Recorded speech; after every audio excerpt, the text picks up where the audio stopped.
तो एक बार फिर से स्वागत है आपका हमारे YouTube चैनल अल्फ़ाबेट गणित पर। आज हम आपके लिए लेकर आए हैं संजीव डेस्क वर्क का कक्षा 8 विषय गणित मॉडल पेपर नंबर 3। आज हम इसको हल करेंगे। तो शुरू करते हैं। पहला प्रश्न आपका, पहला प्रश्न क्या है, -2/3 में से क्या घटाएं कि उत्तर -1 प्राप्त हो। ठीक है, तो -2/3 में मान लीजिए आपको कुछ घटाना है, मान लो x घटाना है, बराबर क्या प्राप्त हो, -1 प्राप्त हो। तो अब इसको क्या करेंगे, सोल्व कर लेंगे। ये -2/3 को उधर ले जाओ तो यहाँ -x बचेगा और -1, ये -2/3 है, इधर आके हो गए +2/3।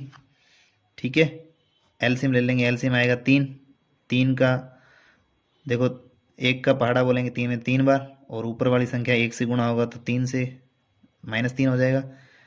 और यहाँ है +3 एकम 3 और 1 से गुणा करेंगे तो 2। ठीक है, -3 + 2 कितने बच गए, -1 और बटा में 3। तो यहाँ आपके पास बचा है -x बराबर -1/3। तो माइनस से माइनस कैंसिल कर देंगे तो x का मान क्या आएगा, 1/3। तो ऑप्शन नंबर क्या आ जाएगा, ए, 1/3 आ जाएगा। नेक्स्ट देखेंगे, समीकरण 6x बराबर 12 का हल है। तो 6x बराबर 12, तो x बराबर कितना आ जाएगा, ये जो 6 है ये गुणा में है x के साथ, ये यहाँ से पक्षांतरण करेंगे तो ये बटा में आएगा, तो 12 के बटा में 6 आ जाएगा, 6 दूनी 12। तो x का मान कितना आ जाएगा, 2। ऑप्शन नंबर सही हो जाएगा। नेक्स्ट है प्रश्न संख्या 3, समांतर चतुर्भुज के सम्मुख कोण a व c हों तो आपको पता होना चाहिए समांतर चतुर्भुज में सम्मुख भुजाएं बराबर हो समांतर होती हैं, सम्मुख कोण भी बराबर होते हैं, सम्मुख कोण भी क्या होते हैं, बराबर होते हैं। तो a बराबर c होगा, कोण a बराबर कोण c होगा। ऑप्शन नंबर ब हो जाएगा। चौथा है, 48 को पूर्ण वर्ग बनाने के लिए किस सबसे छोटी संख्या से गुणा करना पड़ेगा। तो इसके लिए आपको 48 के करने पड़ेंगे अभाज्य गुणनखंड। तो 48 के अभाज्य गुणनखंड क्या आ जाएंगे, 2 से करेंगे तो ये 24 बार, फिर 2 से करेंगे तो ये 12, फिर 2 से करेंगे तो 6, 2 6 के 12, फिर 2 से करेंगे तो 2 3 6, 3 से करेंगे तो 1। तो यहाँ 2 2 के तो जोड़े बन रहे हैं, पूर्ण वर्ग बनाना है तो एक 3 की कमी चल रही है, तो 3 से गुणा करना पड़ेगा। ऑप्शन नंबर आ जाएगा ब। प्रश्न संख्या 5 देखेंगे, 729 का घनमूल क्या होता है। तो 729 का घनमूल आपको याद होना चाहिए 9 होता है। 9 का घन 729 होता है, 729 का घनमूल 9 होता है। नहीं तो 729 के अभाज्य गुणनखंड कीजिए और 3 3 के आप युग्म लेकर 3 3 के बढ़ा के उसमें से एक एक लेके गुणा करके देखें। प्रश्न संख्या 6 देखिए, साधारण ब्याज ज्ञात करने का सही सूत्र है। साधारण ब्याज ज्ञात करने का सूत्र क्या होता है, मूलधन गुणा दर गुणा समय बटा 100। ऑप्शन नंबर ए आ जाएगा। नेक्स्ट देखेंगे प्रश्न संख्या 7। प्रश्न संख्या 7 क्या है, 8x² 2xy 3x² 2y² 2x² व्यंजक में पदों की संख्या कितनी है। तो पदों की संख्या बतानी, कितने पद हैं देखने से ऐसे तो देखोगे 1 2 3 4 5 लग रहे हैं, लेकिन इसमें कुछ पद सेम सेम हैं, सजातीय पद हैं, वो जुड़ जाएंगे। देखो 8x², 3x² और 2x², तो x² वाले जुड़ जाएंगे, 8 और 3 11 और 2 13x²। तो ये x² वाले तो कितने, 13x²। और y² वाले कितने, y² वाला ये एक ही है, तो ये 2y² रहेगा। और क्या है, xy वाला भी एक ही है, तो ये सेम वही रहेगा 2xy। तो अब बताएंगे कितने पद है, 1 2 और 3। पदों की संख्या कितनी है, 3। ऑप्शन नंबर ए आ जाएगा। नेक्स्ट है 3 की घात m बराबर इंटू 3 की घात -3 बराबर 3 की घात 5 हो तो m का मान क्या होगा। आप जानते हैं कि a की घात m इंटू a की घात n हो तो उसको हम क्या लिख सकते हैं, a की घात m प्लस n लिख सकते हैं। तो वो फॉर्मूला लगेगा यहाँ पे, देखो तो ये घाते हैं, 3 की घात क्या हो जाएगी, जुड़ जाएगी m प्लस -3, m प्लस -3 जुड़ेगा इसके साथ, और बराबर में क्या है 3 की घात 5। तो घातों की तुलना करने पर, घातों की तुलना से, घातों की तुलना करेंगे तो घातों की तुलना करेंगे तो यहाँ देखिए m प्लस -3 बराबर आना चाहिए 5 के। ठीक है, m प्लस माइनस क्या हो जाएगा, -m-3 बराबर कितना आना चाहिए, 5 के। तो यहाँ से m का मान क्या आ जाएगा, ये माइनस के 3 है, उधर जाके हो जाएंगे प्लस के 3, तो m बराबर आ जाएगा 5 + 3 यानी 8। तो ऑप्शन नंबर सही हो जाएगा। आगे देखेंगे, निम्नलिखित में गुणन के अंतर्गत उपयोग किए गए गुणधर्म या गुण का नाम लिखित। कौन सा गुणधर्म यूज किया जा रहा है वो बताना है आपको। देखो, ये कोई संख्या है, उसको एक से गुणा कर रहे हैं, चाहे एक से किसी संख्या को गुणा करें वापस वही संख्या आ रही है, तो इसे क्या कहते हैं? ठीक है, वापस वही संख्या आ रही है, इसको कहते हैं गुणात्मक तत्समक। तो एक क्या है? तत्समक अवयव है। गुणा के लिए आइडेंटिटी एलिमेंट होता है, तत्समक अवयव होता है एक। ठीक है, तत्समक अवयव का मतलब है कौन सी संख्या है जिसे गुणा करने पर वापस सेम आ जाए। तो एक से संख्या से गुणा करने पर वापस वही संख्या आती है, इसे बोलते हैं गुणात्मक तत्समक। ठीक है, तो कौन सा गुणधर्म है? तो एक यहाँ गुणात्मक तत्समक है, एक गुणात्मक तत्समक अवयव है। ठीक है, अवयव है, तो ये गुणधर्म इसके अंदर यूज हो रहा है। नेक्स्ट देखेंगे प्रश्न संख्या 10। तो प्रश्न संख्या 10 को सोल्व करना है। तो यहाँ देखिए, बटा में कुछ संख्या आ रही है, तो इसके लिए हम क्या करेंगे, ये जो बटा में संख्या आ रही है इसका पूरी समीकरण से गुणा कर दो, या कह दो कि दोनों पक्षों में गुणा करने पर। ठीक है, 5 का दोनों पक्षों में गुणा करने पर, दोनों पक्षों में गुणा करने पर। और भी कई तरीके हैं, उनमें से ये एक तरीका है गुणा करने पर। ठीक है, इससे क्या होगा, ये 5 का x से करें तो 5x हो जाएगा, और इधर 4/5 से भी क्या करेंगे, 5 से गुणा कर देंगे, बाकी वही है x प्लस 10। तो यहाँ से 5 से 5 क्या हो जाएगा, कैंसिल हो जाएगा। तो क्या बच जाएगा, 5x बराबर 4x प्लस 10। ठीक है, अब ब्रैकेट सोल्व करेंगे, 4 का गुणा अंदर करेंगे तो 5x, तो 5x 4 का x से किया तो 4x, आगे है प्लस, फिर 4 का 10 से भी होगा, 4 दाए 40। ठीक है, तो पक्षांतरण करने पर क्या करेंगे, पक्षांतरण करने पर इससे क्या होगा, x वाले एक तरफ ले आएंगे और संख्याओं को एक तरफ रखेंगे। बराबर क्या है, 40। ये 4x इधर आके माइनस का हो गया, और बराबर क्या रह गया, 40। 5x में से 4x गए तो 1x बचेगा, x बराबर कितना रहेगा, 40। तो x का मान कितना आ गया, 40 आ गया। नेक्स्ट देखेंगे प्रश्न संख्या 11। प्रत्येक संख्या के घन के इकाई अंक ज्ञात कीजिए। तो इसका अगर घन निकालेंगे, मतलब इसकी क्यूब निकालेंगे, तो उसका इकाई अंक क्या आएगा। तो इसका ये तरीका रहता है कि आप इसका इकाई अंक उठाओ। इसका इकाई अंक कितना है, 5। ठीक है, 1005 का इकाई अंक क्या है, इकाई अंक है आपके पास 5, और इसकी कर दो क्यूब। ठीक है, इसका क्या कर दो, क्यूब कर दो। इसकी क्यूब, 5 की क्यूब कितनी होती है, 125। ठीक है, तो यहाँ से इकाई अंक क्या आया है, ये वाला ले लो यहाँ 5। ठीक है, तो अतः 1005 के घन का इकाई अंक क्या होगा, घन का इकाई अंक 5 आएगा। ठीक है, नेक्स्ट इसी प्रकार से इसका करेंगे। सेकंड देख लेते हैं, ये फर्स्ट था। 1024 का घन जब करेंगे तो 1024 में इकाई अंक कितना है, इकाई अंक 4 का घन। 4 का घन क्या होगा, 4 चौके 16 चौके 64, और 64 का इकाई अंक क्या है, 64 का इकाई अंक 4 है। अतः तो ये ऐसे लिखना है लैंग्वेज, सेकंड नंबर में जो लिख रहा हूँ वो लैंग्वेज लिखनी है आपको। अतः 1024 के घन का इकाई अंक 4 होगा। ठीक है, इसी के साथ प्रश्न संख्या देखेंगे 12।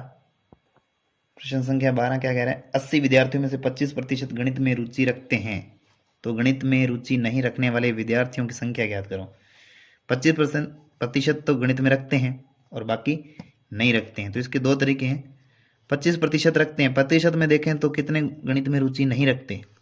ठीक है, 25% गणित में रुचि रखते हैं, गणित में रुचि रखते हैं। ठीक है, अतः कितने प्रतिशत रह गए बाकी? 75%। 75% गणित में रुचि नहीं रखते, गणित में रुचि नहीं रखते। ठीक है, और आपको क्या निकालना है? गणित में रुचि जो नहीं रखते वही निकालना है। ठीक है, तो वो कैसे निकालेंगे? वो कितना प्रतिशत है? 75%। किसका? 80 का। अतः प्रश्नानुसार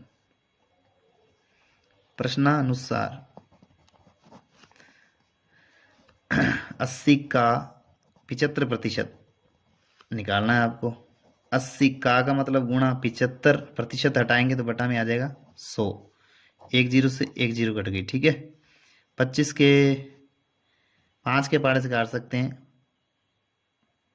5 15 5 75, 5 दूनी 10, 2 से फिर 8 को काट दो 4 बार। 15 से 4 का गुणा करेंगे तो 15 चौके आ जाएगा आपके पास 60। ठीक है, तो 60 विद्यार्थी आ जाएगा। क्या आ जाएगा? 60 विद्यार्थी गणित में रुचि नहीं रखते हैं। और दूसरा तरीका क्या रहेगा? दूसरा तरीका देख लें यहाँ पे। दूसरे तरीके में क्या करना है आपको? 25% गणित में रुचि रखते हैं, वो निकाल लो कितने जने हैं। 80 का 25%। 80 का 25% कितना होता है? 80 का मतलब गुणा 25 और प्रतिशत हटाएंगे तो बटा में आ जाएगा 100। ठीक है, 25 से 100 कट जाएगा 4 बार, 25 चौके 100, 4 से 80 कट जाएगा 20 बार। तो रुचि रखने वाले 20 हैं, रुचि रखने वाले कितने आ गए? 20। तो नहीं रखने वाले टोटल 80 हैं, उसमें से कम कर देंगे। रुचि नहीं रखने वाले, गणित में रुचि नहीं रखने वाले, वो कैसे आएगा? 80 माइनस 20 कर देंगे। 20 गणित में रुचि रखते हैं, बराबर कितने रह गए? 60। ठीक है, बराबर कितने रह गए? 60।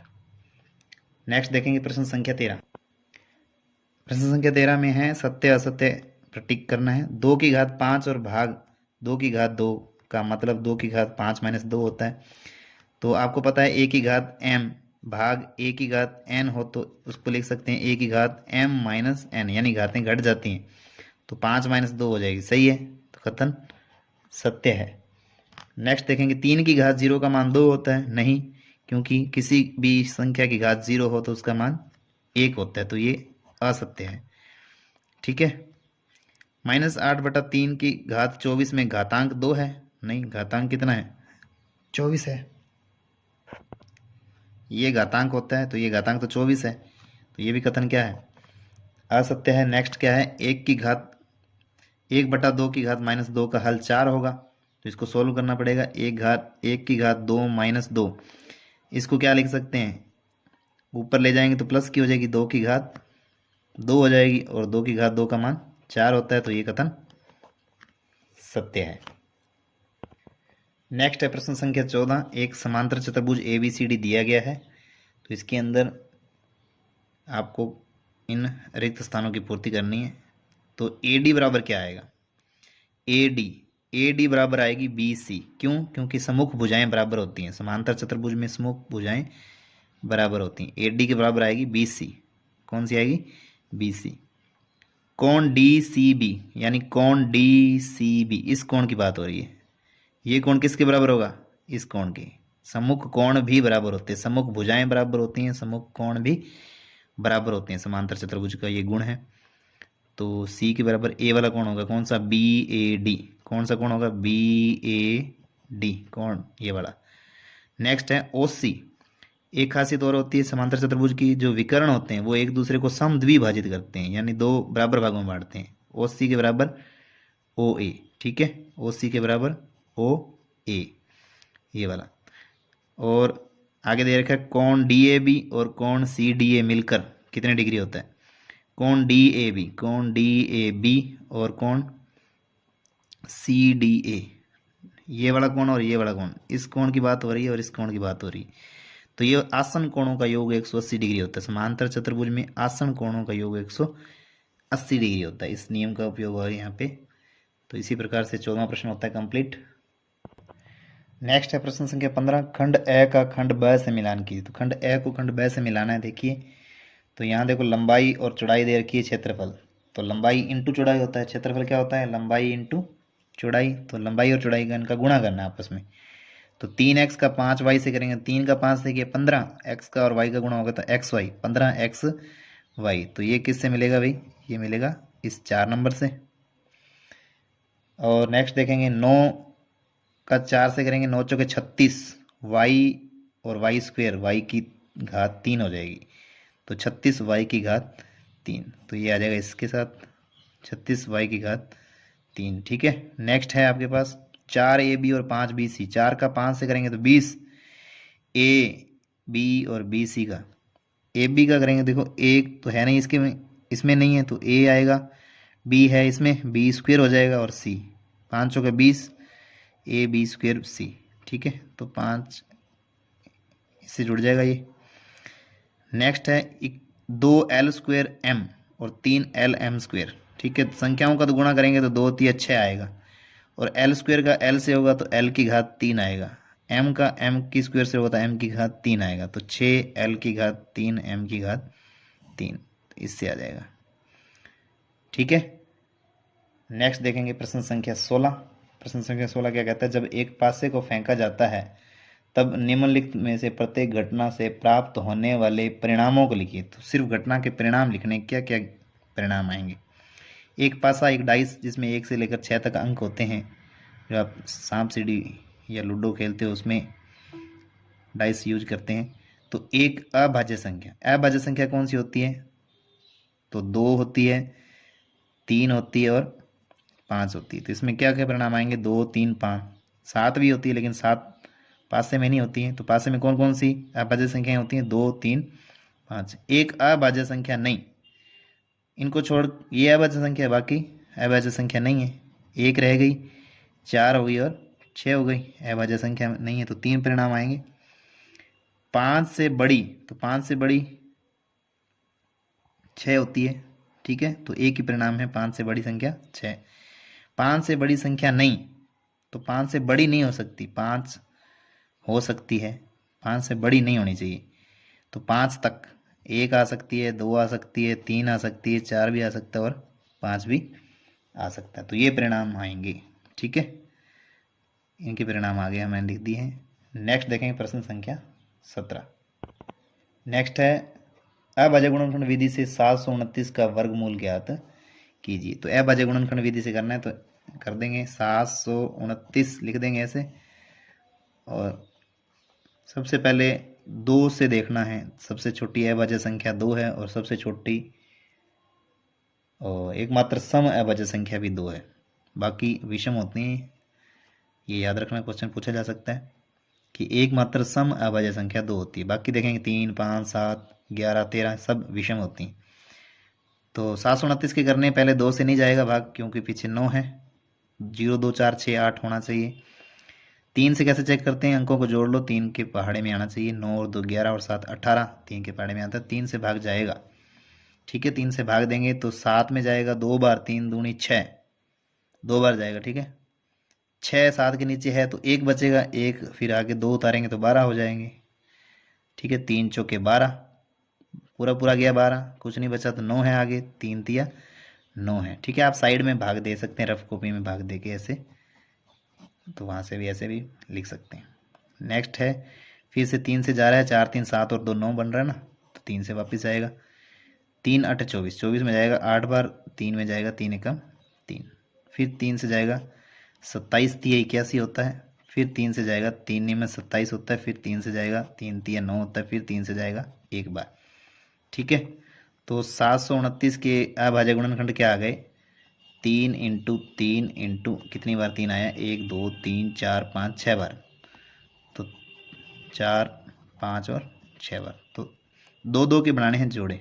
ठीक है, जब 729 का अंडर रूट निकालेंगे तो यहाँ 2 2 के जोड़े बना लीजिए, 2 2 और ये 2। ठीक है, अंडर रूट निकालेंगे यानी वर्गमूल का चिन्ह लगा दिया, तो अब इसमें से एक एक ले लेंगे, इनमें से एक 3 ले लिया, इस दोनों में से एक 3 ले लिया, इन दोनों में से एक 3 ले लिया, तो वर्गमूल क्या आ जाएगा, 729 का वर्गमूल आ गया 3 तिये 9 तिये 27, 3 तिये 9 तिये 27। ठीक है, तो 27 होता है वर्गमूल 729 का। नेक्स्ट देखेंगे प्रश्न संख्या 18। तो 18वां सवाल है, क्या ऐसा सम बहुभुज संभव है जिसके प्रत्येक बाह्य कोण की माप 22 डिग्री हो। तो इसका ए पार्ट क्या है, क्या ऐसा समबहुभुज संभव है जिसके प्रत्येक बाह्य कोण की माप 22 डिग्री हो? तो प्रत्येक बाह्य कोण की माप क्या होती है? समबहुभुज के प्रत्येक बाह्य कोण की माप, इसका सूत्र क्या होता है? 360 बटा में n। ठीक है, तो n भुजाएं हैं, n क्या है? भुजाएं हैं। तो प्रत्येक बाह्य कोण की माप 22 डिग्री, इधर 22 डिग्री और इधर क्या है? 360 बटा में n। तो यहाँ से ये n इधर आ जाएगा, 22 नीचे चला जाएगा, तो n बराबर क्या आ जाएगा? 360 बटा में 22। तो 360 में 22 का लगाएंगे भाग। ठीक है, पहले काट दो, कटता है तो 360 के आधे हो गए 180, 2 से कट रहा है, और 22 के आधे हो गए 11, 180 बटे 11। तो 180 में 11 का भाग जाता है क्या? तो 180 में जब 11 से भाग लगाते हैं तो 11 एकम 11, 18 में से 11 के 7, 70, तो 11 6 66, 11 7 77, पूरा पूरा भाग नहीं जाता है, पूरा पूरा भाग नहीं जाता है। ठीक है, तो यहाँ भुजाओं की संख्या क्या है? बटा में तो, पॉइंटों में तो हो ही नहीं सकती भुजाओं की संख्या, पॉइंटों में उत्तर आएगा। तो भुजाएं तो पूरी पूरी होनी चाहिए, पूर्णांक में होनी चाहिए। ठीक है, तो यहाँ लिखेंगे, यहाँ n का मान पूर्णांक नहीं है।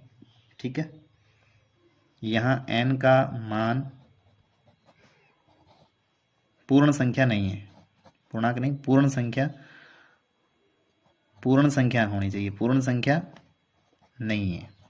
ठीक है, अतः ऐसा बहुभुज संभव नहीं है, ऐसा बहुभुज संभव नहीं है। पूरा पूरा मान आना चाहिए था, पूरा पूरा भाग जाना चाहिए था। एक पूर्ण संख्या आती, 10 आती, 12 आती, जो भी आती, वो नहीं आई है, इसलिए n का मान पूर्ण संख्या नहीं होने के कारण ये बहुभुज संभव नहीं है। प्रश्न संख्या इसी का बी देखेंगे, ये a था, बी देखेंगे। क्या यह किसी समबहुभुज का अंतःकोण हो सकता है? ठीक है, चेक कर लेते हैं। अंतःकोण, अंतःकोण हो सकता है क्या? अंतःकोण 22 डिग्री संभव है क्या? अंतःकोण 22 है तो इससे हम बाह्य कोण निकाल सकते हैं। अंतःकोण 22 है तो बाह्य कोण कितना होगा?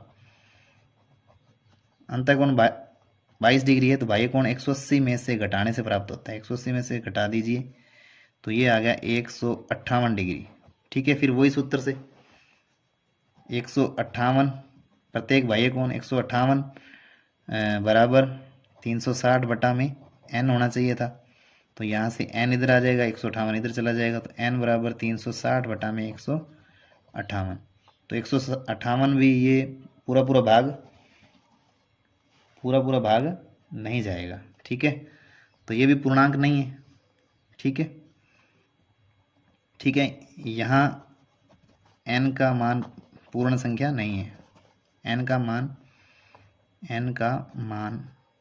पूर्ण संख्या नहीं है, अतः ऐसा बहुभुज संभव नहीं है, ऐसा बहुभुज संभव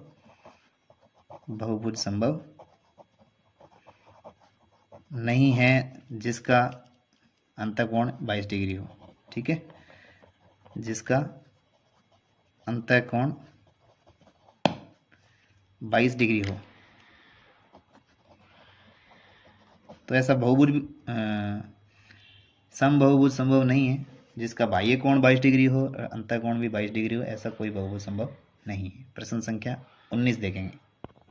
अंतःकोण बाह्य कोण तो समझ गए होंगे आप। जैसे ये कोई बहुभुज है, मान लो ये कोई 6 भुजाओं वाला बहुभुज है, तो इसमें अंतःकोण तो ये वाले हो गए, ये अंतःकोण हो गया, और ये बाहर कोण, मतलब इसको आगे बढ़ा दें भुजा को, तो ये जो बाहर कोण बन रहा है वो बाह्य कोण होता है। पूरा देखो 180 होता है, अंतःकोण यदि 22 है तो बाह्य कोण कितना होगा? वो 180 में से घटा के पता चलता है। ठीक है, इसी प्रकार से हमें यहाँ किया था। देखते हैं प्रश्न संख्या 19। 8,000 रुपये का 2 वर्ष के लिए 5% वार्षिक ब्याज की दर से चक्रवर्ती ब्याज ज्ञात करना है यदि ब्याज की दर वार्षिक रूप से संयोजित होती है। तो चक्रवर्ती ब्याज ज्ञात करना है। यहाँ पे आपको दे रखा है मूलधन 8,000 रुपये, टाइम दे रखा है 2 वर्ष का, और रेट दे रखी है 5%। ठीक है, और यहाँ से मिश्र धन ज्ञात करने का सूत्र आपके पास होता है A बराबर P इंटू 1+R/100 यानी टाइम।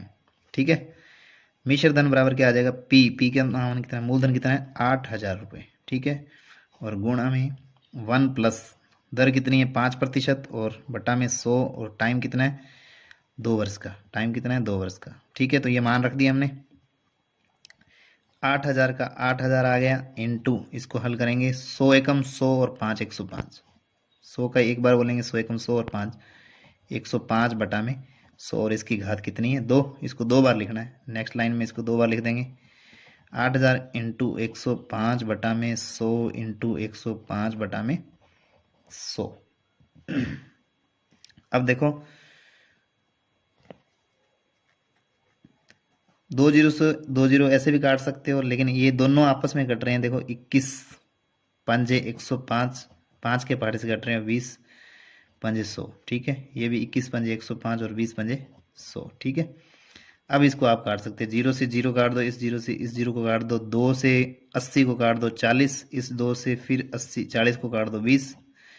तो यहाँ क्या बच गया 20 इंटू 21 इंटू 21, 21 का 21 से गुणा किया तो ये हो गया 441 इंटू में 20 पड़ा है अभी। अब 20 से गुणा करना है तो आसानी है, तो 0 तो आएगी पहले, 2 से गुणा कर दो, 2 एकम 2, 2 चौके 8, फिर 2 चौके 8, 8,820 रुपये। तो ये तो हमने कर लिया है मिश्र धन ज्ञात 8,820, यानी टोटल वो 8,820 रुपये चुकाएगा। तो ब्याज कितना दिया, तो ब्याज चक्रवर्ती ब्याज CI बराबर क्या होता है, मिश्र धन यानी टोटल रुपए उसने कितने दिए माइनस मूलधन यानी उसने लिए कितने थे, तो 8,820 रुपये उसने चुकाए और लिए उसने कितने थे 8,000 रुपये। तो उसने कितने का ब्याज दिया है, 8,820 में से 8,000 निकालेंगे तो 820 रुपये। तो चक्रवर्ती ब्याज कितना हो गया 820 रुपये हो गया। प्रश्न संख्या 20 है, तो एक रेलगाड़ी 75 किलोमीटर प्रति घंटा की एक समान चाल से चल रही है, तो वह 20 मिनट में कितनी दूरी तय करेगी, और दूसरा है 250 किलोमीटर की दूरी तय करने में लगने वाला समय ज्ञात कीजिए। तो हम एक तरफ लिख लेंगे दूरी और एक तरफ लिख लेंगे समय। पहले तो देखिए गाड़ी एक समान चाल से चल रही है, ठीक है, तो दूरी और समय के बीच जो अनुपात रहेगा वो कैसा रहेगा, प्रत्यक्ष अनुपात रहेगा। ठीक है, तो यहाँ पहला प्रश्न है वह 20 मिनट से कितनी दूरी तय करेगी, और 2 प्रश्न इसमें पूछे गए हैं। तो हमने एक तरफ लिख लिया दूरी और समय ले लिया हमने मिनट में, क्योंकि अपने यहाँ देखो 20 मिनट पूछा है इसलिए हमने मिनट में लिख लिया समय को। ठीक है, 75 किलोमीटर प्रति घंटा, एक घंटा में 75 किलोमीटर, एक घंटा मतलब 60 मिनट, तो 75 किलोमीटर की दूरी 60 मिनट में तय करती है। तो ये क्वेश्चन जो पूछा है वो 20 मिनट की कितनी दूरी, 20 मिनट में कितनी दूरी तय करेगी, तो मान लीजिए वो x दूरी तय करेगी 20 मिनट में। नेक्स्ट पूछा है 250 किलोमीटर की दूरी तय करने में कितना समय लेगी, तो दूरी 250 किलोमीटर है और समय मान लीजिए y है। तो पहला प्रश्न सोल्व करते हैं, प्रत्यक्ष अनुपात में है सीधे अनुपात में है, तो यहाँ इसको कैसे लिखते हैं, इसके बटा में ये और इसके बटा में ये, 75 बटा में 60 बराबर x बटा में 20। तो यहाँ से हमें x का मान निकालना है, तो वज्र गुणा कर दो, इसका 60x, इसका 60 का x से हो गया 60x, 75 का 20 से करेंगे तो 75 इंटू 20। ठीक है, गुणा मत कीजिए, बाद में करेंगे जब सॉल्व करेंगे। तो 75 इंटू 20 ये है, ये 60 गुणा में है तो ये कहाँ आ जाएगा, इसके बटा में आ जाएगा। तो 0 से 0 कट गई, 2 से 6 कट गया 3 बार, ठीक है, 3 से 75 25 बार, 25 तिया 75, तो क्या बचा x बराबर 25। तो x बराबर बच गया 25। तो कितने किलोमीटर चलेगी 20 मिनट में, 20 मिनट चलेगी 25 किलोमीटर। ठीक है, सेकंड देखते हैं इसका, सेकंड क्या कहता है अब इन दोनों को ले लो या इन दोनों को ले लो, एक ही बात है। तो अपने फर्स्ट और ये थर्ड ले लेते हैं, 75 बटा में 60 बराबर 250 बटा में y। तो इसको सोल्व करेंगे तो 250 इंटू 60, 75y, 75 का y से किया तो 75 इंटू वाई और 250 इंटू 60, वज्र गुणा कर दिया इसका इससे इसका इससे, तो यहाँ से y का मान निकालना है। y का मान निकालना है तो 75 कहाँ चला जाएगा, बटा में। 75 चला गया बटा में। तो देखो 25 के पहाड़े से काट दीजिए। 25 ढाई 25 का 10 बार बोलते हैं तो 250 होते हैं, और 25 का 3 बार बोलने से 75 होते हैं। 25 तिया 75, ठीक है। 3 से 60 कट जाएगा 20 बार, और क्या बचा है, 10 इंटू 20 बचा है। क्या बचा है, y बराबर बचा है 10 इंटू 20, और y बराबर कितना आ जाएगा, 200 मिनट आ गए। तो 200 मिनट यानी कितने घंटे, 1 मिनट में 60 घंटे, 1 घंटे में 60 मिनट, 1 घंटा बराबर 60 मिनट होते हैं। तो ये कितने घंटे हो गए, 3 घंटे और 20 मिनट हो गए। भी 180 मिनट में 3 घंटे बन गए और 20 मिनट रह गए। तो 3 घंटा 20 मिनट, 30 घंटा 20 मिनट, ठीक है। नेक्स्ट है प्रश्न संख्या 21। n/2 minus 3n/4 plus 5n/6 बराबर 21 को हल कीजिए और अपने उत्तर की जांच भी कीजिए। तो ऐसे बटा वाले जो समीकरण होते हैं उनको हल करने के लिए पहले हरों का लिया जाता है एलसीएम। 2 4 6 का ले लेंगे एलसीएम। 2 4 6 का लेंगे एलसीएम। तो आ जाएगा 2 एकम 2, 2 दूनी 4, 2 तीन 6। फिर 2 से 2 एकम 2 आ जाएगा, यहाँ कुछ नहीं आएगा। 3 वैसे का वैसे भी 3 से जाएगा तो 1 1 1। एलसीएम कितना आ गया, 3 दूनी 6 दूनी 12। तो एलसीएम आपके पास आ जाएगा 12। तो लिखेंगे एलसीएम बराबर 12। 12 से दोनों पक्षों में गुणा करने पर, दोनों पक्षों में गुणा करने पर, ठीक है। तो सभी के साथ 12 12 12 गुणा में लगा देना है।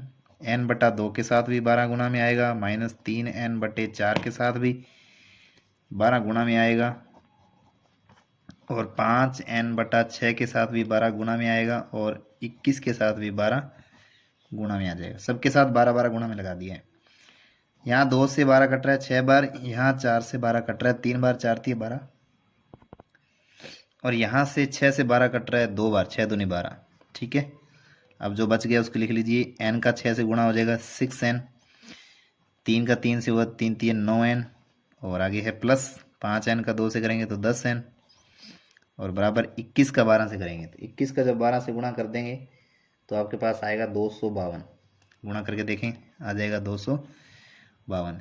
तो यहाँ देखो 6n प्लस के कितने हैं, 6n और 10n, कितने n हो गए प्लस के, 16n माइनस के 9n बराबर कितने हैं, 252। 16n में से n 9n गए तो रह गए 7n बराबर 252। यहाँ से n का मान निकालना है।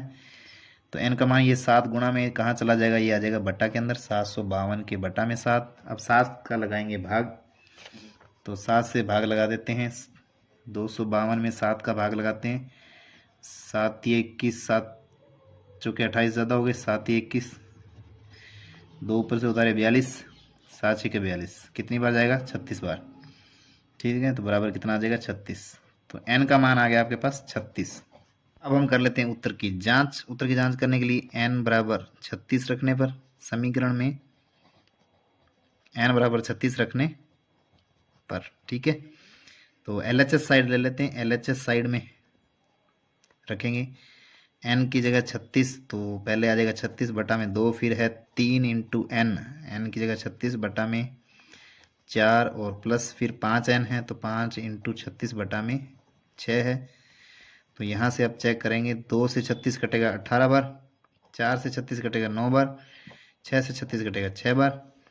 तो देखो यहाँ बच गए 18, यहाँ 9 3 27, और यहाँ बच गए 6 5 30, प्लस के 30। तो ये है 30 और प्लस के 18 कितने हो गए, 48, और माइनस के कितने हैं, 27। 48 में 27 जाएंगे तो 8 में 7 गया 1, और 4 में से 2 गए 2, ठीक है। LHS का मान 21 है, और RHS की कितने हैं, राइट साइड में भी 21 है। तो LHS बराबर हो गई RHS। ठीक है, तो उत्तर की जांच हो गई। ठीक है, यहां से देखिए दोबारा 18 और 30 हो गए, प्लस के 48 माइनस के 27, 48 में से 27 गए तो 21। ठीक है, और राइट साइड में भी कितने हैं अपने पास 21, तो दोनों तरफ बराबर आ गया, LHS बराबर RHS। ठीक है, इति सिद्धम लिख दो, चाहे सिद्ध तो नहीं करना था लेकिन उत्तर की जांच की है वो सही है। नेक्स्ट है प्रश्न संख्या 22। नीचे दिए गए पाई चार्ट में 2000 वाहन चालकों के विभिन्न गलतियों को दर्शाया गया। पाई चार्ट की सहायता से निम्नलिखित प्रश्नों के उत्तर दीजिए। तो ये कुछ दे रखे हैं। खतरनाक तरीके से वाहन चलाने से 25.9% दुर्घटनाएं होती हैं, अनुशासन भंग करने से 2.3% होती हैं। तो इस प्रकार से अलग अलग दे रखे हैं। तो आगे के जो प्रश्न हैं उनके उत्तर आपको बताने हैं। तो पहला इसमें है, वाहन तेज गति से चलाने पर कितनी दुर्घटनाएं होती हैं। तो तेज गति से वाहन चलाने पर देखिए कितनी दुर्घटनाएं होती हैं, उसकी संख्या चाहिए आपको। तो पाई चार्ट में देखेंगे तो वाहन तेज गति से चलाना 25% है, तो निकालेंगे 2000 का 25%। ठीक है, टोटल 2000 है, उसका 25% दुर्घटनाएं होती हैं। तो 2000 का 2000 का मतलब गुणा 25 का मतलब 25% हटाएंगे तो बटा में 100 आ जाएगा। ठीक है, 2 जीरो से 2 जीरो कट गई है, क्या बचा है 20 इंटू 25, 25 का 20 से गुणा किया, 25 दूना 50 और 1 जीरो 500 दुर्घटनाएं। कितनी दुर्घटनाएं, 500 दुर्घटनाएं होती हैं।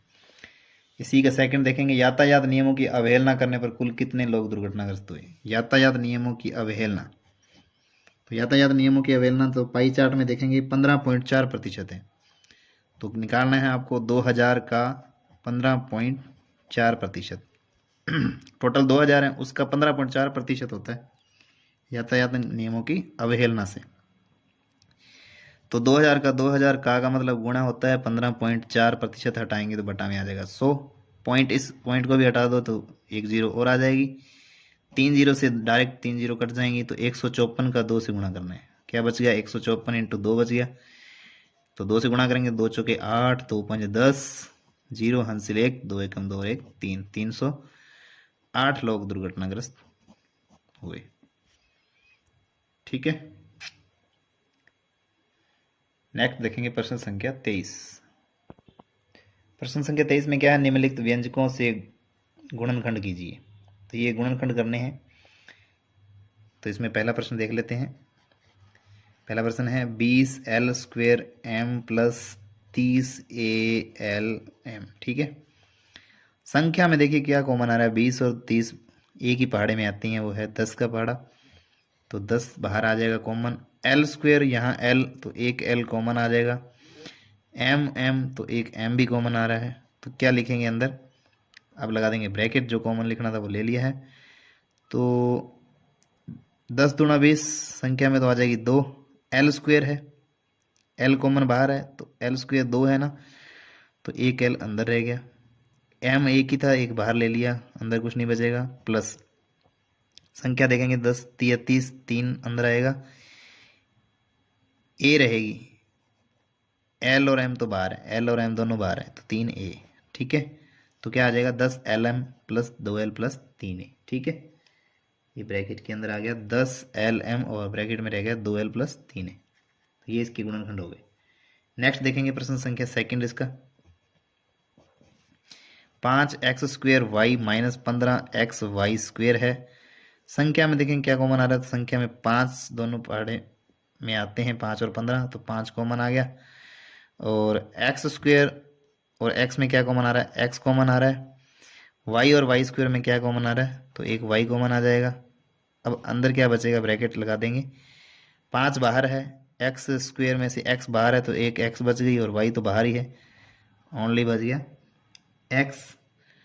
आगे है चिन्ह माइनस का, और 5 दिए 15, तो संख्या में बच गए 3, x तो बाहर ही है, y² है और यहाँ y है, तो एक y अंदर बच गया। ठीक है, तो ये आ गया सेकंड का आंसर। थर्ड का देखेंगे आप, थर्ड है अपने पास 10a² minus 15b² plus 20c²। ठीक है, a² b² c² इसमें तो कोई कॉमन नहीं आ रहा है, तो संख्याओं में जो कॉमन आ रहा है वो क्या है, तो संख्या में 10, 15, 20 5 के पहाड़े में आती हैं, तो सिर्फ 5 ही कॉमन आ रहा है। तो 5 दूनी 10, यहाँ बच गए 2 ए स्क्वेयर माइनस 5 दिए 15 बी स्क्वेयर। ठीक है, 5 दिए 15 होते हैं, 3 आ जाएगा। तो 5 चौके 20 होते हैं, तो यहाँ बच जाएगा 4 सी स्क्वेयर का सी स्क्वेयर आ जाएगा। ठीक है, तो ये गुणनखंड हो गए। नेक्स्ट देखेंगे चौथा इसका। चौथा क्या कह रहा है, 4 ए स्क्वेयर माइनस 4 ए स्क्वेयर प्लस 4 AB और माइनस 4 CA। अब देखो ए तो इसमें भी है, इसमें भी है, इसमें भी है। ठीक है, और 4 4 सभी में है, तो एक तो 4 कॉमन आ रहा है, 4 सभी में है तो 4 कॉमन आ रहा है संख्याओं में। तो और क्या कॉमन आ रहा है, ए कॉमन आ रहा है। तो 4 कॉमन लिख देंगे और ए कॉमन लिख देंगे। यहाँ क्या रह जाएगा, माइनस का ए स्क्वेयर है तो माइनस का ए बच गया, प्लस ए तो बाहर है, यहाँ सिर्फ बी बचेगा, 4 भी बाहर है, और यहाँ भी 4 ए बाहर है, तो यहाँ क्या बचेगा, सिर्फ सी, माइनस का सी बचेगा। ठीक है, तो ये उत्तर आ गया इसका।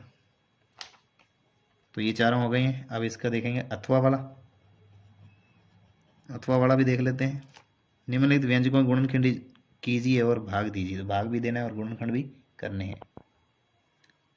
तो इसका अथवा का फर्स्ट देखेंगे, P Q P square minus Q square भाग 4p p माइनस क्यू। तो इसको क्या लिख लेंगे, पी क्यू और P square minus Q square ऊपर लिख देंगे और बटा में क्या लिख देंगे, 4p p माइनस क्यू।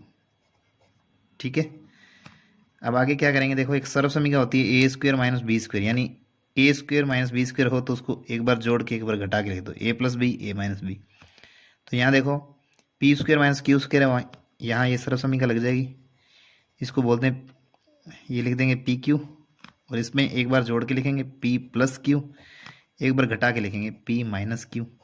ठीक है, बटा में क्या है, 4p और p माइनस क्यू है, p माइनस क्यू से p माइनस क्यू कट जाएगा, p से p कट जाएगा।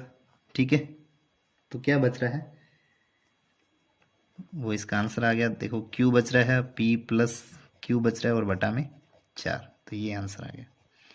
सेकंड देखेंगे, सेकंड क्या है, माइनस के माइनस के नहीं, 12xy 9x square minus 16y square और भाग में है 4xy और 3x प्लस 4y। ये है सेकंड सवाल। तो इसको ऊपर लिख देंगे 12xy 9x square minus 16y square और बटा में क्या आ जाएगा, 4xy और 3x प्लस 4y। ठीक है, अब बाहर से देखो xy से xy कट रहा है और 4 से 12 कट रहा है 3 बार। ठीक है, और अंदर देखो क्या कर सकते हैं, 9x स्क्वेयर है तो इसको क्या लिख सकते हो, ये बाहर 3 बचा हुआ है, 9 को हम लिख सकते हैं 3x की स्क्वेयर। ठीक है, 3 की स्क्वेयर 9 होता है, पूरे की स्क्वेयर लिख दी। 16 को क्या लिख सकते हैं, 4y की स्क्वेयर, 16y स्क्वेयर को इसको ये लिख सकते हैं, और बट्टा में आपके पास है 3x प्लस 4y। अब इसको क्या लिख सकते हैं, वो देखो ये हो गया ए स्क्वेयर माइनस बी स्क्वेयर। अभी जो सरस्वती समीकरण लगाई थी ए प्लस बी ए माइनस बी, वो लिख देंगे, एक बार जोड़ के लिख देंगे, एक बार घटा के लिख देंगे। ये ए स्क्वेयर है, ये बी स्क्वेयर है, तो ये ए हमारे पास 3x, ये बी हमारे पास 4y। एक बार जोड़ के लिखना होता है, एक बार घटा के लिखना होता है। तो एक बार जोड़ के लिखेंगे 3x प्लस 4y, एक बार घटा के लिखेंगे 3x माइनस 4y। ठीक है, और बटा में क्या पड़ा है, 3x प्लस 4y। ठीक है, तो बटा में ये है 3x प्लस 4y से 3x प्लस 4y कट गया, तो आंसर क्या आ जाएगा आपके पास, 3x minus 4y, 3x minus 4y आ गया। नेक्स्ट देखेंगे प्रश्न संख्या इसी का थर्ड क्या है, 39y की क्यूब 50y स्क्वेयर माइनस 98 है और भाग में है 26y स्क्वेयर और 5y प्लस 7। ये क्वेश्चन है, इसको क्या लिख लेंगे, ये ऊपर 39y³ 50y² माइनस 98 और बटा में क्या आ जाएगा 26y² और 5y+7। ठीक है।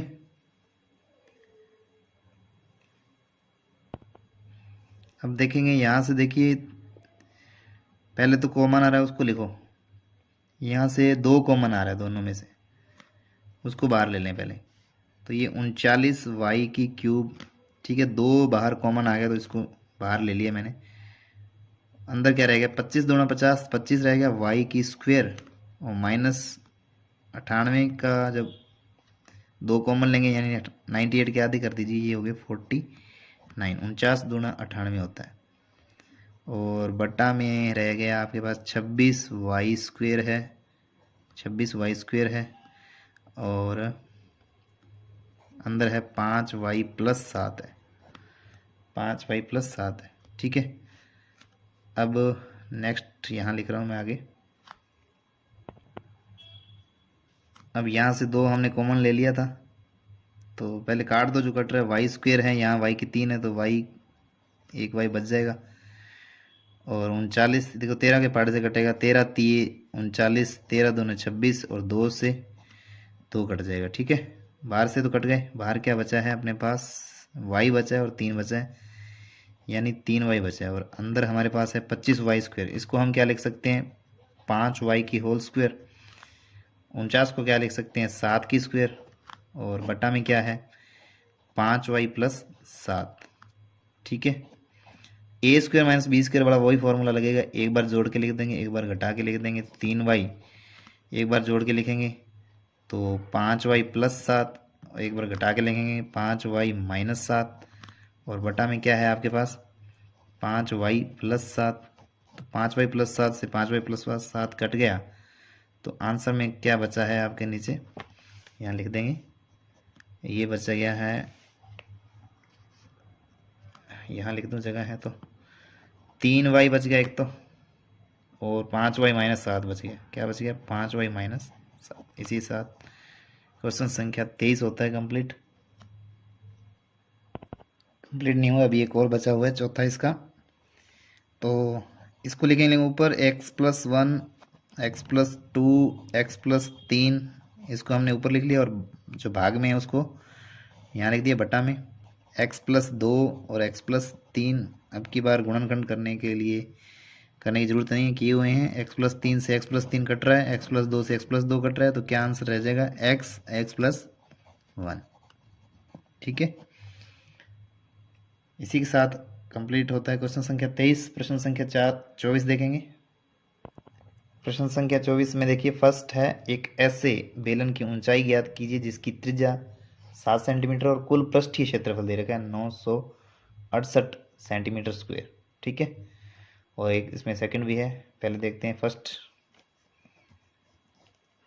करते हैं इसको। फर्स्ट में क्या है जो दे रखा है वो लिख देंगे, बेलन की त्रिज्या दे रखी है, बेलन की त्रिज्या बराबर 7 सेंटीमीटर, बेलन की ऊंचाई ज्ञात करनी है, बेलन की ऊंचाई, ठीक है, h मान लो h ज्ञात करनी है और बेलन का कुल पृष्ठीय क्षेत्रफल दे रखा है, बेलन का कुल पृष्ठीय बोल दो चाहे संपूर्ण पृष्ठीय बोल दो, संपूर्ण पृष्ठीय क्षेत्रफल दे रखा है, कितना दे रखा है 968 सेंटीमीटर स्क्वायर। ठीक है, अब जो दिया है उसी का सूत्र लिखेंगे, बेलन का संपूर्ण पृष्ठीय क्षेत्रफल क्या होता है भाई 2πr/h+r। ठीक है, बेलन का संपूर्ण पृष्ठीय क्षेत्रफल दे रखा है कितना, उसकी जगह लिख देंगे 968 बराबर 2 का 2 पाई का मान होता है 22/7 गुणा r, r हमारे पास है 7 सेंटीमीटर। ठीक है, और h+r, r का मान है हमारे पास 7 सेंटीमीटर, तो यहाँ से देखो 7 से 7 कट रहा है। ठीक है, और आगे क्या रह गया देखो 968 बराबर 22 × 2 और यहाँ रह गया h+7, तो तो ये 22 × 2 कहाँ चला जाएगा, 22 × 2 कितने हो जाए, 44 लिख दो, चाहे इसको आगे भेज के बाद में लिख देना। 968 के बटा में आ जाएंगे, ये गुणा में सब कहाँ चले जाएंगे, बटा में। तो 968 के बटा में आ गया 22 × 2, ठीक है। और बराबर क्या रह गया, h+7, बराबर क्या रह गया, h+7। तो पहले तो इसको सॉल्व कर लेंगे, ये आ जाएगा 968 बटा में 22 का 2 से गुणा किया तो 44 बराबर h+7। 44 से भाग देंगे 968 में, ठीक है। 968 में 44 से भाग लगा दीजिए, 44 दूने 88, 16 में से 8 गए 8, तो ये 8 बच गए, ऊपर से उतारे 8, 44 दूने 88, तो 22 बार कटेगा, कितनी बार कटेगा, 22 बार कट जाएगा ये।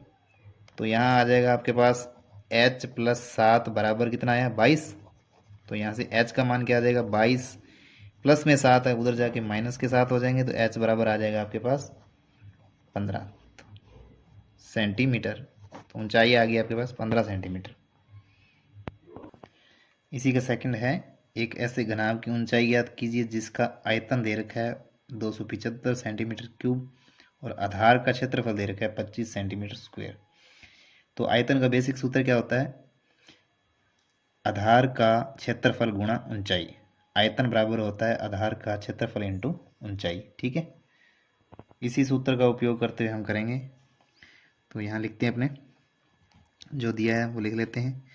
एक तो दे रखा है आपको घनाभ का आयतन, घनाभ का आयतन, घनाभ का आयतन है आपको 275 सेंटीमीटर क्यूब, और आपको दे रखा है आधार का क्षेत्रफल, आधार का क्षेत्रफल, आधार का क्षेत्रफल आपको दे रखा है 25 सेंटीमीटर स्क्वायर, 25 सेंटीमीटर स्क्वायर, ठीक है।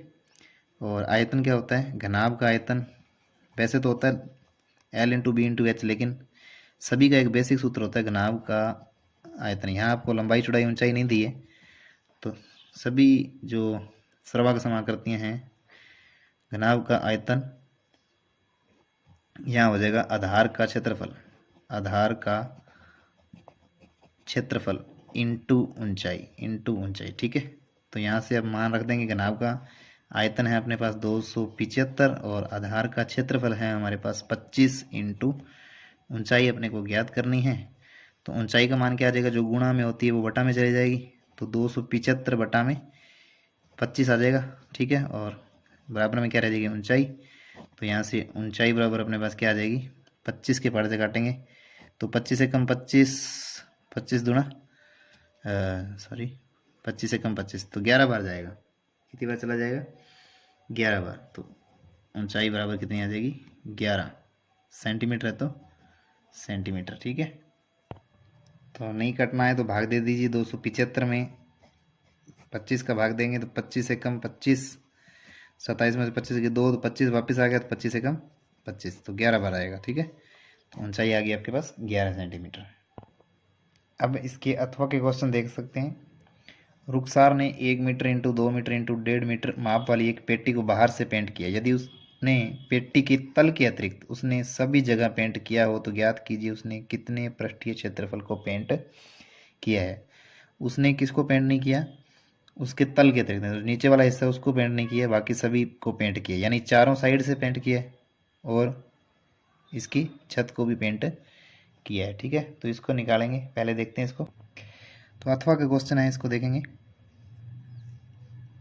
तो यहाँ आपके पास लंबाई है 1 मीटर, पहले लंबाई होती फिर चौड़ाई फिर ऊंचाई, ठीक है। तो बी कितनी है, चौड़ाई कितनी है 2 मीटर, और एच कितनी है 1.5 मीटर। तो पेंट जो किया है,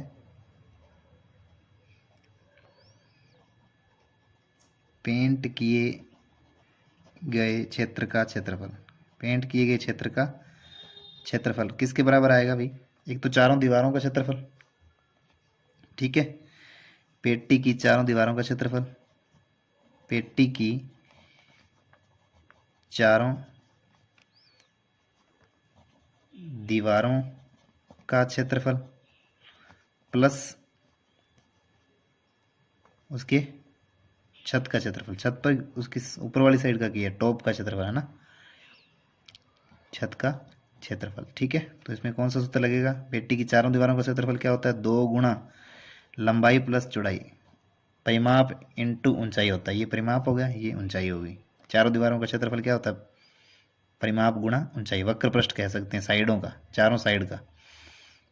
प्लस छत कैसी आयताकार है, छत का आयताकार का क्या होता है? लंबाई इंटू चौड़ाई। तो यहाँ मान रख देंगे 2 इंटू लंबाई प्लस चौड़ाई। तो लंबाई है 1 प्लस चौड़ाई है 2 इंटू एच, एच कितनी है यहाँ से देखो 1.5, plus L into B, L कितनी, लंबाई कितनी है 1 इंटू बी, चौड़ाई कितनी है 2। यहाँ से हमने सभी मान रख दिए।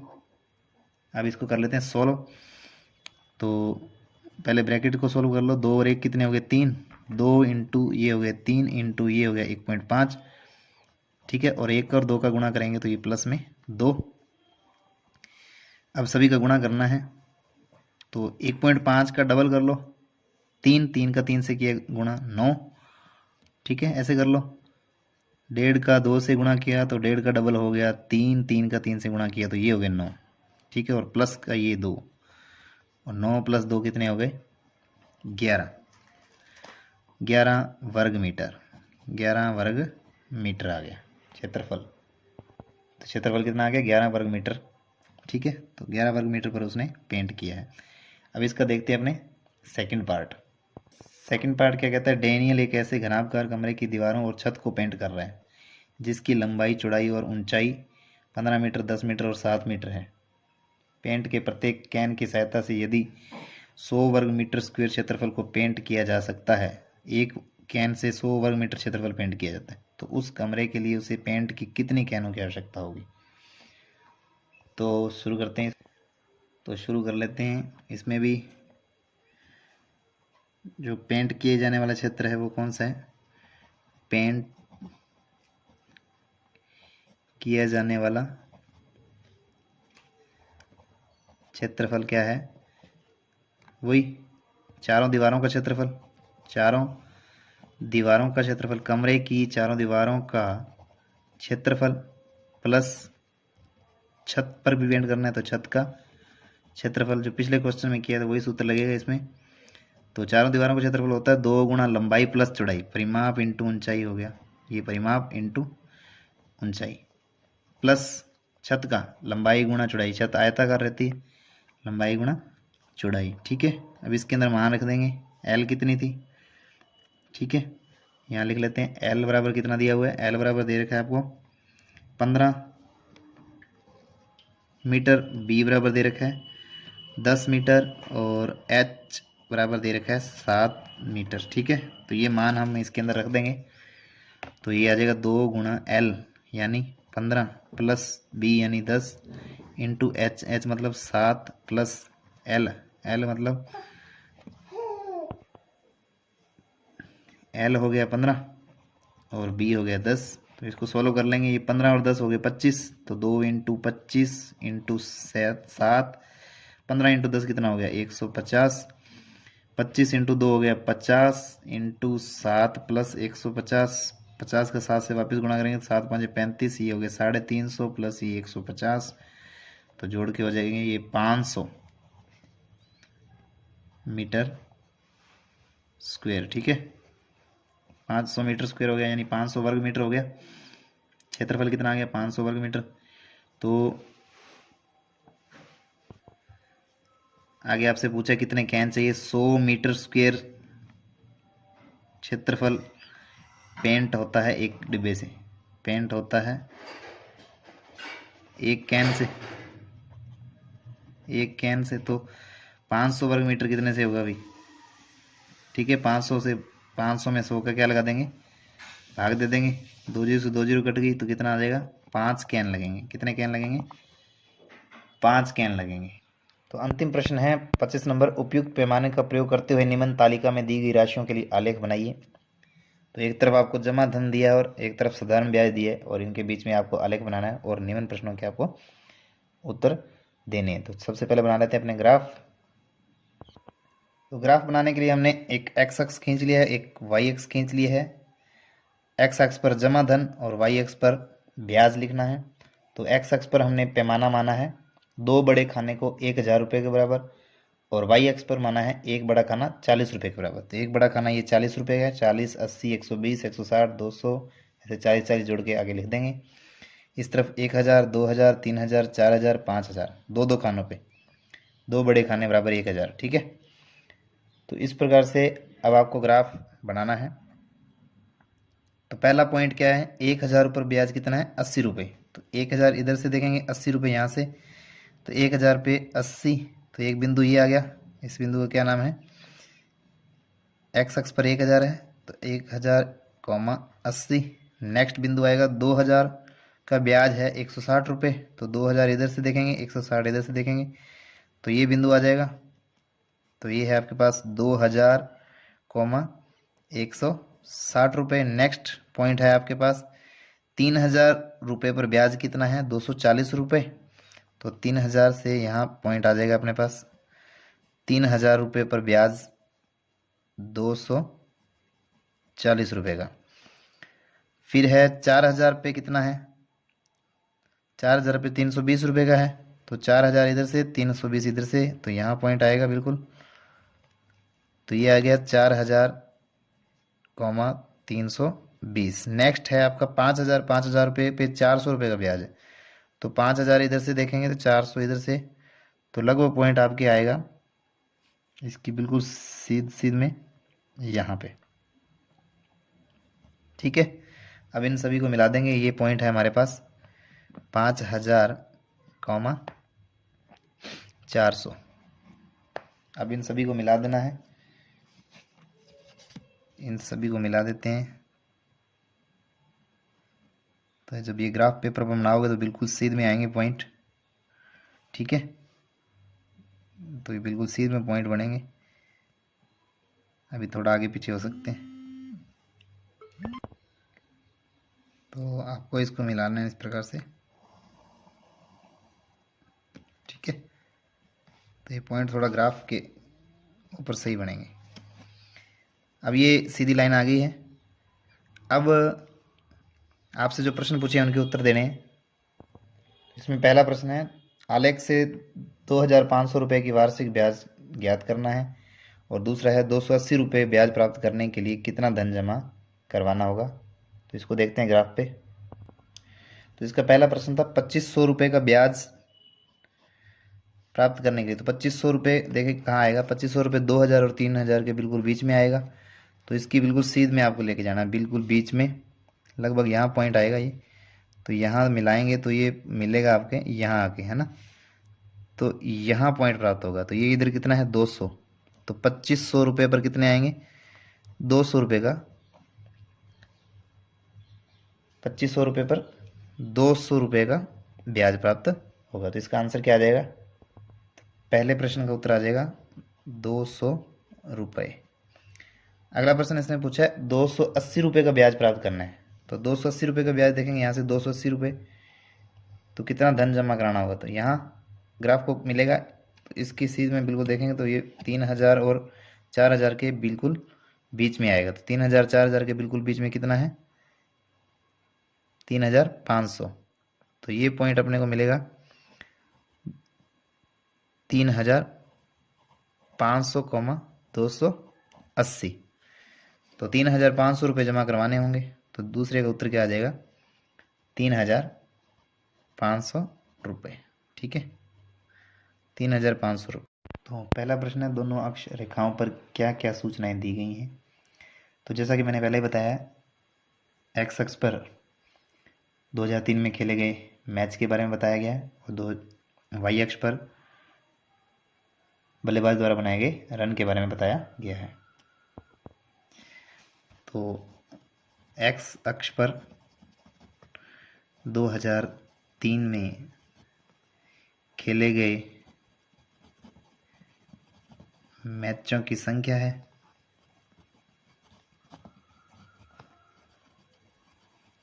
तथा वाई अक्ष पर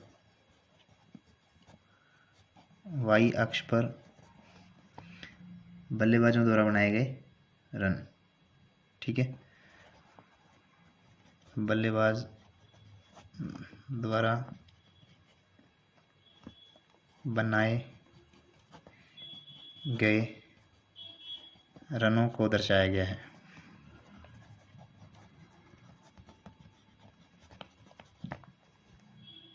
नेक्स्ट, कौन सी रेखा बल्लेबाज ए द्वारा बनाए गए रन को प्रदर्शित करती है? तो ग्राफ से आप देख सकते हैं जो डॉट डॉट वाली बिंदु बिंदु वाली रेखा है वो बल्लेबाज ए के रनों को प्रदर्शित करती है। तो ये वाली रेखा, ठीक है, इसको क्या लिख सकते हैं? बिंदु युक्त रेखा, बिंदु युक्त रेखा। तीसरे का उत्तर क्या हो जाएगा? वर्ष 2007 में क्या किसी मैच में दोनों बल्लेबाजों द्वारा बनाए गए रन समान थे? यदि हाँ तो किस मैच में?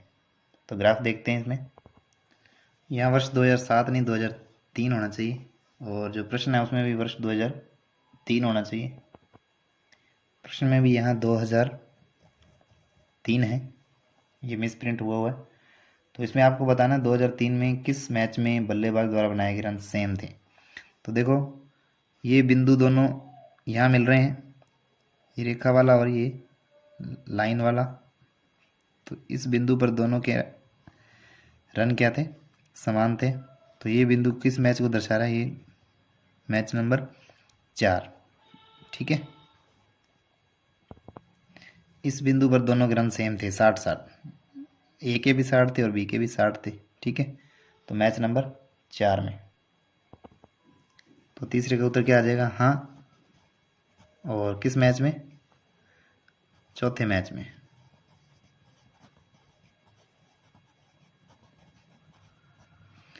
अंतिम प्रश्न है प्रश्न संख्या 4। दोनों बल्लेबाजों में कौन अधिक स्थिर है और आपने यह निर्णय कैसे लिया? तो ये ग्राफ को देख के बता सकते हैं। तो ग्राफ में आपने देख सकते हैं बल्लेबाज जो ए है इसका ग्राफ काफ़ी अप एंड डाउन है।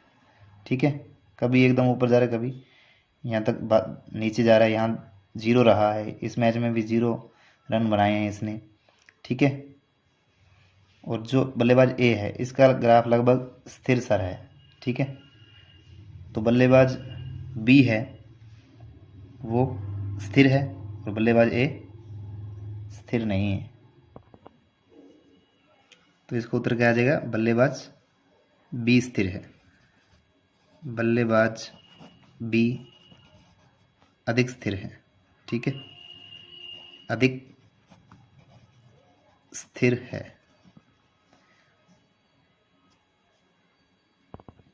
तो बल्लेबाज बी अधिक स्थिर है। इसी के साथ मॉडल पेपर नंबर 3 होता है कंप्लीट।